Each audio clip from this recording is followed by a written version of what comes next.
let's talk about Eileen. You've heard me harp on about this book for the better part of 6 months now. I was really excited to get my hands on this book after having seen the trailer for the movie come out, but I knew that it was based on a book, and so I thought what better way to dive into Ottessa Moshfegh's writing than to read the book Eileen, and then after that I can watch the movie. I was disappointed. So first I want to take you back just a week ago, essentially. Back to when I started reading this book at the end of my previous reading vlog. I started reading Eileen by Ottessa Moshfegh. I'm not very far into this book. I think I'm on the second chapter or something like that. But I'm already having so much fun reading this book. I'm already loving it.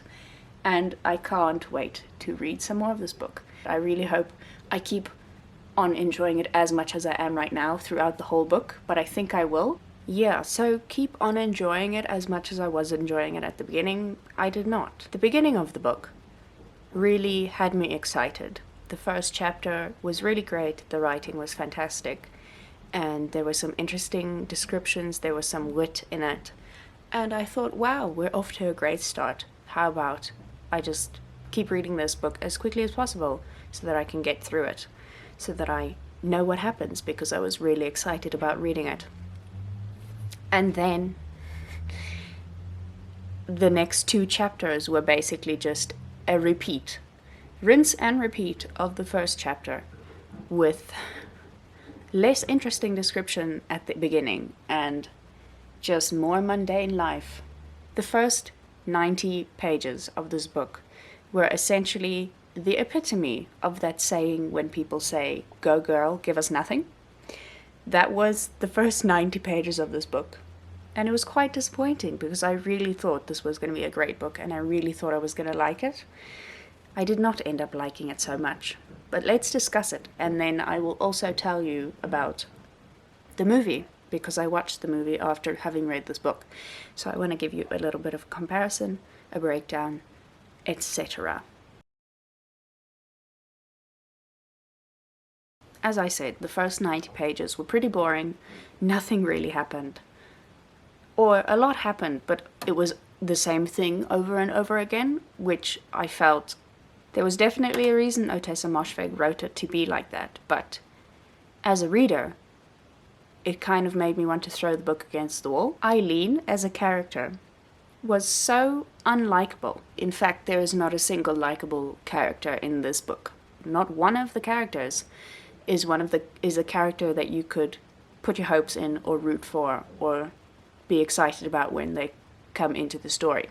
I thought Rebecca would be the likable character. Turns out she was not. So the book is told from Eileen's perspective, but Eileen is telling us the story 50 years after it has happened. So she is 50 years older. So essentially, in the book, she's 24, I think. So she would be 74 by the time she's telling you the story of what happened in this book. Because of that, she is quite an unreliable narrator, because she herself says in the book that she can't remember all of the things that happened. So you kind of don't know whether you can trust what she says she does remember, because you don't know if it's accurate to what actually happened in the book. Yes, she's quite an unreliable character. She's quite boring. Eileen, as a 24-year-old, is quite boring. She doesn't say much about herself now in her 74-year-old state. But she also basically constantly belittles herself from her 50 years on perspective, which I found kind of annoying and also kind of sad. It didn't add anything to the story, I felt, because the way she describes herself as a 24-year-old is already so critical of herself. When she was 24, she was very critical of herself.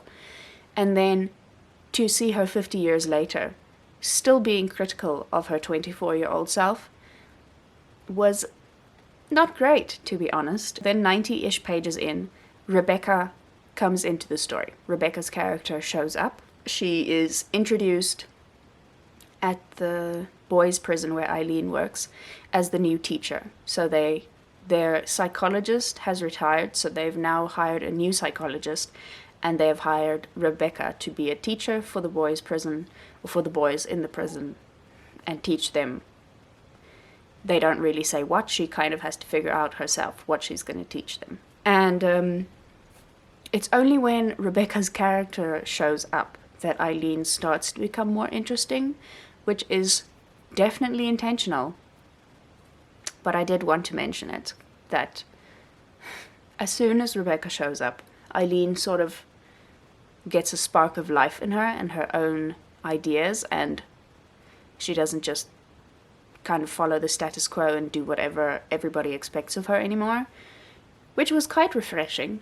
I want to say good things about this book, but really, realistically, it's quite hard for me because I didn't really enjoy this book that much. Another thing I wanted to mention was that this book was incredibly graphic in its descriptions. And when I say graphic, I don't mean violent. Like, I don't mean describing people killing each other and all those things, even though that is kind of described, but not very much.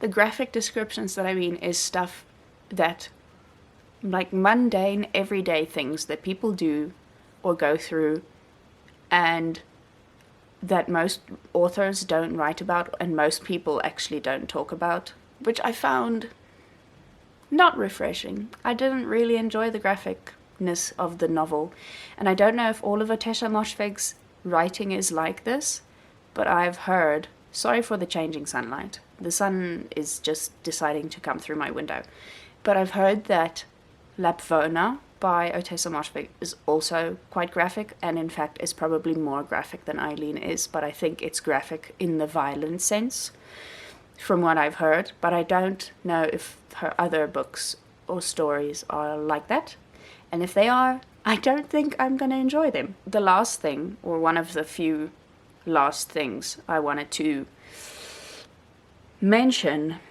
is there are some trigger warnings that I would like to mention, just for in case people want to read this book, just so that you know the kinds of things that are discussed.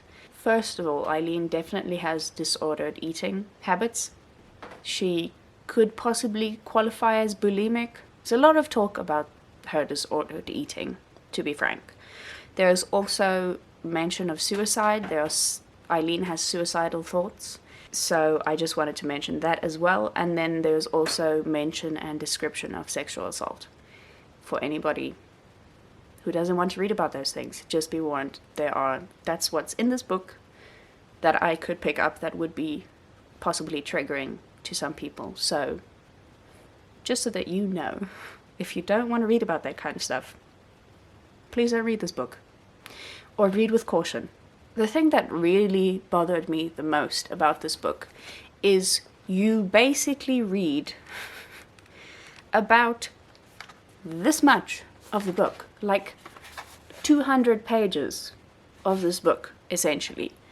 And then all of the action and intrigue and interesting stuff happens in the last 50 pages.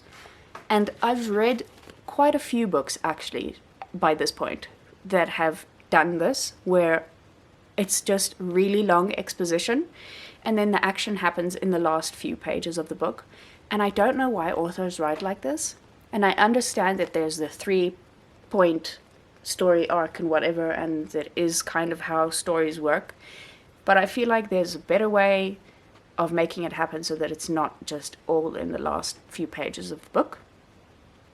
Like, I want to know what happens after the climax point has happened.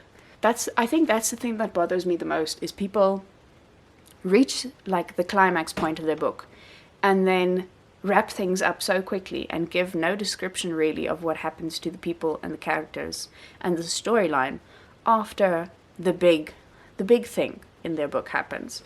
And I think that's the thing that bothers me the most. But also, on the synopsis of this book, it says, when the beautiful, charismatic Rebecca St. John arrives on the scene, Eileen is enchanted, but soon Eileen's affection for Rebecca will put her into a crime that far surpasses even her own wild imagination. Now, I was expecting something really big, to be quite honest with you. And the crime that they commit in the end is not as bad as I thought it would be, and really not as bad as most of the other crimes that are mentioned in the book. Was it that far beyond her wild imagination? I don't think so, because she imagines some pretty dark crimes, to be honest. She's got an imagination, and it's quite dark. And this crime that they end up committing, I mean, it does lead up to something pretty bad. But in the outset, it's not all that bad. I guess I shouldn't be complaining that their crime isn't that bad, but if you describe it as surpassing even her own wild imagination, I'm going to expect something pretty big. All in all, I gave this book a 2.5 stars. I initially was going to give it a 3-star, but then I thought, no, I don't think it's even 3-star material. So I gave it a 2.5 star. I think this is the lowest I've rated a book so far this year, and probably one of my lowest rated books I've ever read. Take it or leave it. Do with that what you will. Now we can talk about the movie. Was the movie the saving grace of the story? Was the movie better or worse than the book? I think it's pretty hard to be worse than the book. But I do have some things I wanted to mention. So, obviously, Anne Hathaway is in the movie. She plays Rebecca St. John. Thomasin McKenzie, who's a New Zealand actor. I never know what to call people from New Zealand. A Kiwi actor? Anyway, and she's pretty new on the scene, or she hasn't been in like any really big Hollywood movies. They were actually, in fact, this entire movie was incredibly cast. Every actor fit their character that they played so perfectly, and pretty much the descriptions that were used in the book fit these people to a T, except Rebecca. They changed so much about how Rebecca looks, actually. Well, actually they didn't change that much, but they changed her hair. They changed her hair color. And that's kind of all. But her hair is pretty, I think, important in the book. But I do understand why they changed it in the movie, because they did change it to fit the period in which the movie is set. So I will give them that. I won't hold it against them. And in fact, Anne Hathaway looks good as a blonde, so I'm not gonna fault them too much for that.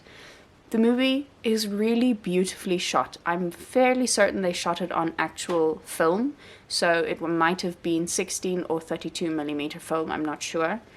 But it's really beautiful, and the way it's shot makes it look really beautiful. Obviously, there are some things that happen in the movie that are not so beautiful, but overall, the aesthetic, the vibes, is really nice. It's beautiful, and it's set around Christmas time, so there's snow. The movie was definitely a more palatable version of the book. I kind of don't want to really call it a more palatable version, but most of the really vulgar and graphic things that Eileen goes through or does or describes in this book are not transferred to the movie, which I was quite thankful for.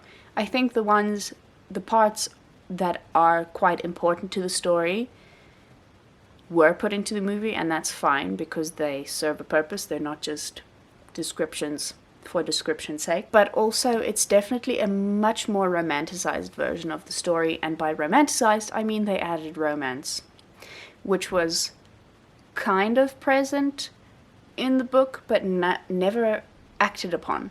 And in the movie, it was acted upon, and it was not necessary. I felt it actually detracted from the story, because I have my own opinions about Eileen and Rebecca's relationship, and I feel like they shouldn't have added the romance portion to it in the movie, because it makes sense why the things in the book happen as they do without any like real romance.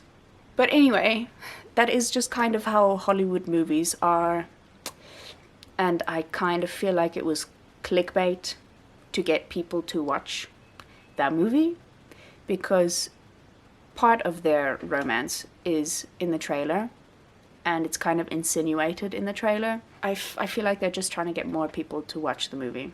The movie was much more fast-paced. The action starts to happen already within the first 30 minutes of the movie, which I find really great. Obviously, a movie is 2 hours long, roughly, and they can't tell the entire story of the book in a movie, because otherwise this movie would have been like 4.5 hours long. So they do have to shorten it and make it a little bit quicker, because most people won't sit through an hour of a movie, and only after the first hour the action starts to happen. But I was thankful that that the action happened faster. There were a few things that they changed in the movie that I just want to mention. It's not like make or break, but it was a definite decision to change it from how it was in the book. So, first of all, they changed one of the main characters, or the major characters, not the main characters, names from the book to the movie. They changed the name of one of the mothers of the inmates in the boys' prison, which I don't know why they did, but I suppose it's their purview and they can change her name if they want. I think she had a perfectly good name. I don't know why they had to change it, but anyway. In the movie, they also removed the new psychologist entirely and made Rebecca's character the psychologist, which is why I was so confused when I read the book that she was a teacher, because when I watched the trailer, I was pretty sure that I had heard that she was the psychologist, and then in the book that she was the teacher, but they made her a psychologist, or the prison psychologist in the movie, which definitely had its benefits. I mean, they definitely did that for a reason. There's a reason they made her the psychologist, because it kind of gives her an insight into crazy people and her own craziness, kind of. There were also certain parts of the movie, very minor details really, that if you haven't read the book, you wouldn't understand why they were in the movie and why they were added, or why they were included, why those scenes were included.